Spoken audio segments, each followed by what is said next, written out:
My name is Layla. My Chinese name is Jian. I'm the writer-director of What Do You Know About the Water and the Moon? It's a 16-minute narrative fiction that's been playing right here at Palm Springs Short Fest.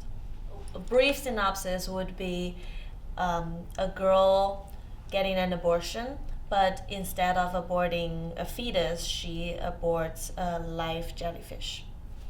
Well, in terms of casting, it's my first time. I live in New York. I studied and do films in the USA, but this is my first time going back to my motherland and shoot.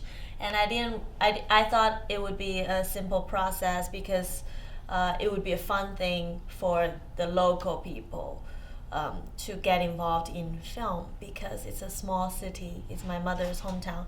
But turned out, Chinese people are very, very skeptical of strangers approaching them, and they think I'm a scam basically. So I spent 2 months trying to cast non-professional actors, and I wasn't able to persuade them into thinking that I'm for real.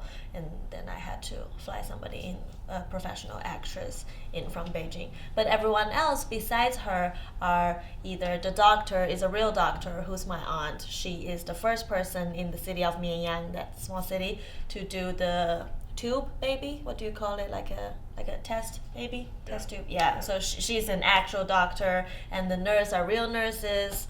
The motorcycle guy in the movie, he's a blacksmith working for the local military. A great natural people for people who don't have lines. I was able to get locally. I love it so far.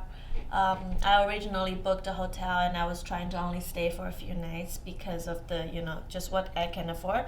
But with the help of the Artist in Residence program, they put selected directors in shared housing, but it's really nice. And they can basically support us for the whole duration, which give me the freedom to stay here as long as I can and go to all the screenings, go to all the activities. I bonded really, really well with this Norwegian director who's my housemate. His film is called Our Father's Cabin. We become friends. And a lot of NYU people are also there. I'm from NYU, so it's almost like we joke about yesterday when we gathered outside of the theater. We were like, oh, it looks like we're just going to another class. It's funny how everybody's coming from internationally, but after we get here, we realize the world is so small. Yesterday, I met a director, a very talented director that I met in Clermont-Ferrand in France in April. We were strangers and we got to talk once at that festival. It was our premiere of our films, and yesterday I just met him randomly at the pool. So that was nice.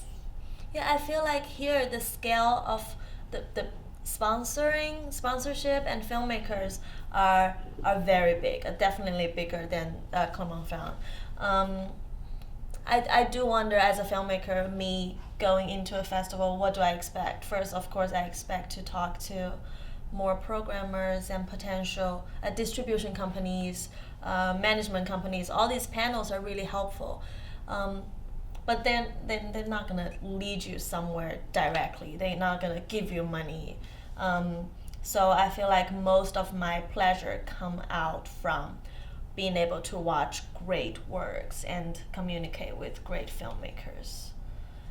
So Palm Springs helped me in that sense because there's a whole lot more filmmakers here, and we get to see each other every day and stay in the same house. And Awesome. that's nice. What I felt very beneficial is that when I started, even now, I always go back to reading a lot of biographies by directors that are successful and directors whose aesthetic and whose work I admire, I was inspired by.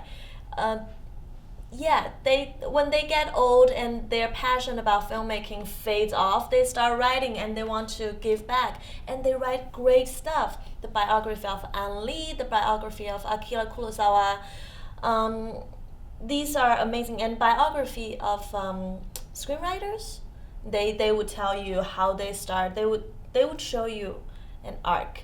And everybody's different, of course, but if you read enough, you get a sense. And I think it's comforting to me because you can see not everybody go to film school. Not everybody was talented from the get-go. Lots of people become successful after the age of 40. Everybody's stories are so different that it will give you a sense of hope.